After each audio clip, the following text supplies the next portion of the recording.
I've had some patients with herniated discs that will ask me, will this disc resorb or go away?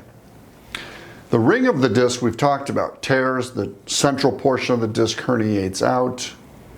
But what happens to that piece of disc that's herniated out if I don't remove it? Why do people get better without surgery?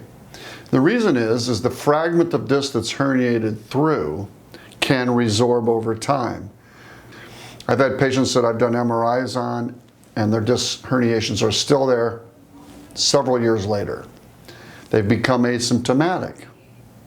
So either the nerve gets used to being pushed on and accommodates to the pressure, or the disc itself, herniated disc fragment, resorbs. It does shrink. And I have a patient that I did an MRI 3 months after a very large herniation because she felt great.